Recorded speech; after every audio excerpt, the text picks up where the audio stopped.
Oftentimes when I'm working with folks breaking into tech sales, there's a little bit of a disconnect between learning what you need to learn about tech sales and also not emphasizing enough how much you need to execute, how many times you need to apply, how many messages you need to send. That's why I'm very excited this week to talk to Nicholas, who has both real estate and e-commerce experience, now ultimately breaking into tech sales. He's a living, breathing example of what exactly it takes to break in. Throughout this conversation, you're going to see some of the tactics that he deployed. His LinkedIn's also in the description, by the way, if you do want to connect. But if there's anything I can emphasize and you'll get out of this, yes, learn as much as you can, but there are diminishing returns. At some point, you have to get out there and you have to take a lot of action repeatedly to ultimately break in and get the ideal position, which Nicholas was able to do. I know even meeting you, you had a lot of raw aptitude and drive to break into tech sales, but I think you did so many things well that others either gloss over, and just the transformation you had personally throughout the process so quickly was awesome to see. And maybe I'll kick it over to you. You have an interesting background as well. Would love to kind of set the stage for everyone watching, and also, really tying that experience into what got you looking at tech sales in the first place. Yeah, absolutely. And thanks for having me, Eric. I really appreciate you, doing this video. Hopefully it'll be of any help to whomever is watching. So yeah, I mean, a little bit about me. I graduated with a marketing degree and a minor in entrepreneurship. While I was studying, I had the opportunity to become an intern at a real estate firm, primarily as an inside sales rep. I call, and was top one, I would say, between top one, top three out of 15 inside sales reps in those 3 months as an intern, based on calling volume. And that's where I got my full-time offer. Um, kept killing it, to be honest, closed good deals and created some good relationships with investors. And that's where I ended up working with this investor as a BDR. I remember he said, I want to close 50 deals in a year. I ended up closing 75. So definitely one of my highlights in real estate. And then after that, COVID happened. We moved to Dallas. I opened my own e-commerce business. Also did a ton of cold calling, reaching out to distributors and just learning a lot. And although I really liked it, I was looking for something more technical. And that's where I joined a coding bootcamp, right? And halfway through that bootcamp, I realized, I really like coding, but more as a hobby, not as a full-time. And that's where I stumbled upon one of your videos, talking about tech sales, and rabbit hole. I ended up watching more and more, and I was like, you know what? Tech sales is something for me just because I have previous experience in sales. I am really passionate about technology, and it's the perfect in between for me, right? So that's how I stumbled upon tech sales. Yeah, awesome. And maybe too, I think you're in such a unique situation in terms of almost going that software engineering path, having that sales background. How did you begin to potentially package all that experience in a way that made it attractive for a tech sales employer? Yeah, so one of the main things I did, I mean, with your help, of course, was just fixing the resume, stating the call, like bullet points saying, I call X amount of times per day or per month, doing the career highlights, right? Being number 1 out of 15 inside sales reps, or being number 1 out of 5, with this other investor, or closing X amount of deals while I was expected to close, 50, for example. So what I did basically was just mention the key points I did in my career that made me successful in those companies, and then of course mentioning that I also have a technical background. Right now, I have a Salesforce certificate, and of course I have a coding bootcamp certificate as well. Nice. Yeah. And I think on that note, like one of the things that you did, I think really well, arguably the best of anyone I've worked with, is like the first time we spoke on a live call, then we speak not even a week later. And it's like you went from like 0 to like 10 interviews lined up. Like it was crazy, right? And I really want to double tap into that because I think that's something that a lot of people gloss over, where it's like you feel the need to get like the raw skill set and you think it's just going to happen. In sales, more than anything, you really have to get yourself out there. You've really got to take a lot of swings at the bat. So maybe just starting with like, how did you even get so many interviews in the first place? And then we'll kind of keep breaking it down from there. Yeah, absolutely. So when we first talked, I polished what I wanted to say. I wanted to have a clear path of at least go through the first screening with the recruiter. Uh, so I just took massive action, to be honest. I reach out to 50, 60 people a day on LinkedIn about SDR, BDR positions. And I wouldn't only reach out to the recruiter of that role in specific, but I would reach out to the hiring manager, to another BDR, even to VPs or CEOs. I would just send a quick note on LinkedIn saying, hey, I saw that you're on the hiring team for this company. I actually am about to graduate a tech bootcamp, and I have a previous experience in real estate sales. Would love to connect and talk more about this opportunity, right? And what I was it's funny because I was looking at the connections I sent, and I had over 600 connections that didn't accept my my invitation.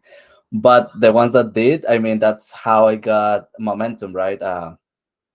I ended up having 14 interviews in 1 week right after we talked, with 7 different companies or 8 different companies, I believe. And I just took it from there. I was able to cherry pick, but it was just massive action, right? Just sending a lot of invites and just waiting for people to get back to me. Yeah. No, it's awesome to hear. And like the simplicity of the answer is like almost hard to accept sometimes, that literally it means hours at a time. Yeah. And to your point, getting a 10% conversion rate on these messages you're sending out. But of those 10, you still, within a matter of a week, get 20 interviews lined up, right? It's crazy. And so on that note too, I think one of the things I see, I don't think you necessarily went through this as much, but in addition, it's like I see some students where they get one interview lined up, and then all of a sudden it's like it's almost on a pedestal, right? Like, I have to get this opportunity. This is the greatest company in the world. And you kind of get this like laser focus for no reason. Is that something you experienced personally at all? Or how do you kind of detach from being too stuck on one opportunity or one company? I'll be honest with you, it did happen before our first call. I had this interview with a big company for an SDR role, and I stopped applying to any other roles.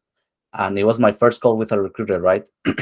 And I was so excited, but I mean, I did so bad. It was one of my worst calls. Like, I knew I messed that up. And from there, I was like, I cannot rely only on one company. I have to keep my options open. And even while I was on the final interview with this, I had like 4 final interviews. I kept applying. I kept reaching out to people because you never know what can happen, right? So that was a big learning for me. Just you can never be secure, right? Like, you have to keep applying and reaching out to people and just keep your options open. Awesome. And through that process too, I know it's going to be different for everyone. Was there any, maybe just throughout this process, like one or two major threads of like your experience, your life story or otherwise, that you found really hit home kind of going through this experience? Or was there any one thing or a couple of things that really set you apart, you feel, from other candidates? My attitude, I would say the tone when I'm talking with the recruiter, I was very motivated, right? I feel like that helped a lot. And also, thanks to the the videos of your course and the calls we had, I was able to pinpoint exactly why I would be a great fit as a tech sales role and also for that company. So for example, I would say, I'm a first generation immigrant. I've had to make the most out of every situation, moving to the US, having to learn English and starting from scratch. It really lit a fire under me. And with everything I've done in my life and piecing things together, I just definitely see myself in tech sales, right? Just that one thing, they were like, wow, I love this. I see the motivation. I see that you are a go-getter. You have that hunter mentality. So it's just learning to express yourself and just touching on those points that they want to listen to, right? Basically, that why are you a good fit in tech sales? Because at the end of the day, you'll be cold calling, you'll be reaching out to people, and they don't want people that are scared of the phone, basically. Yeah, absolutely. And I know one thing I'd love to tap into as well, because you had quite a few different final round exercises. Some were pretty extensive as well. In any kind of a broad question, I'll leave it open-ended, but when you're doing these final exercises, were there any things that you think really resonated with employers? Anything that they said, wow, this is like the best we've seen, or any thoughts there? Yeah. So out of those 3 final interviews I had, 2 of them were like, this is the best, final interview we've had. we've never seen someone put this much effort into it. And what I did, to be honest, is just use your cold email template and just adjust it to the company and to whomever I was reaching out to. And I went the extra mile, right? Because they usually ask a cold email assignment, just write an email on how you would cold reach this person. But I didn't stop there, right? I did 3, 4 other follow-ups and put the logic explaining why I would do, why I would write this subject line or why I would write this paragraph the way I did. And they loved that. Both of those companies loved that I went above and beyond. I went the extra mile, and they mentioned that when I had the feedback. And I think I have to give props to the course just because it's something that I wouldn't have think about doing. Yeah, no, I appreciate it. And yeah, I think I'm really glad we're talking, because I think you just hit on so many things that are like in the way you went about it. It was just so like direct and matter of fact that like, again, I think it's good, and you learn a lot, and you have to experiment and fail quickly. But I think it's just the way that you kind of just kept pushing rapidly. It speaks to what a lot of people candidly aren't willing to do. If you're someone, or if you're speaking to someone watching this video that's maybe breaching, looking into the tech sales world, just getting started, from your own experience, maybe where did you waste a lot of time where you could have otherwise, gotten to this point, or was it all necessary? Is there any way you kind of think about it in that sense? Oh, I mean, that's a great question. I mean, at the end of the day, everything happens for a reason, right? I would have reached out to more people, sooner. That's the way it goes. Hiring managers love when you reach out to them.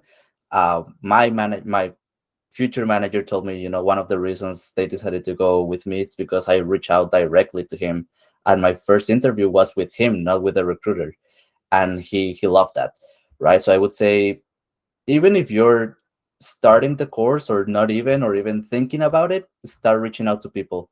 Start reaching out on LinkedIn, check out the open roles in the jobs tabs, and start looking at people that work at that company. It doesn't matter, because the recruiters talk to each other, right? And most of the times they told me, look, I am not the one hiring for this role, but this person is, or let me forward your resume, right? And at the end of the day, most of them would reach out to me. So I would say just take action and reach out to people.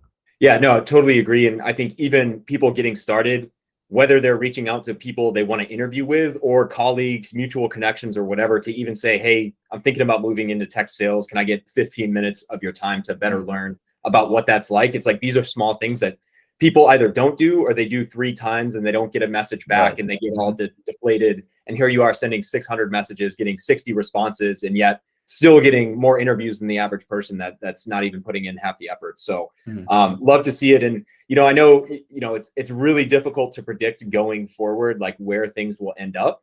That being said, obviously the interest in tech sales, a great combination of kind of that technical aptitude, past sales experience. Do you have any particular goal, whether it's 5 years from now, whether, whatever the company provides in terms of trajectory? What are your thoughts on where you'd like to end up? Yeah, absolutely. And I really like that you asked this question, because this was mentioned a lot while I was interviewing. They want to know your next steps or your ambitions, and always be clear that you want more than the SDR role, right? So I always say this because it's true. I do want to become an AE, and from there, hopefully I want to be a VP of sales, right? Like 5-10 years down the line, I want to have my own team. I want to be able to mentor them the way that they are going to mentor me. And I just want to help as many people as I can while I'm on this journey. So that's where I see myself. Yeah, awesome. And really well said. It's like, you don't want to come in and act like the SDR role is beneath you, but it is 100% okay to have ambitions beyond that. Yep. And honestly, if you don't, it's like, why are you even in sales? Right. So no, but Nicholas, this was great, man. Really, really happy to see you kind of land at a great opportunity that fits you, I think, really well. And additionally, again, I think I just enjoy this conversation, and what is captured here in 15 minutes, again, is weeks of effort. But it's really not that complicated. It takes a lot of execution and getting after it. And I think you've done that better than almost anyone I've worked with. And yeah, really appreciate the time. And any other thoughts or things before we head out? No, I mean, to be honest, just thank you for having me. For the people that are watching, watch the videos, take action. At the end of the day, having all this knowledge and not putting it into action, you'll end up nowhere. And if you have any questions or you want to reach out to me and kind of learn more about what I did, just feel free to reach on LinkedIn. Yeah, absolutely. And I'll put that in the description if you haven't seen it already. But Nicholas, thanks again, man. And really excited for you. Happy to see where things go 12, 24 months from now. But thanks again for the time. Yeah, thank you, Eric.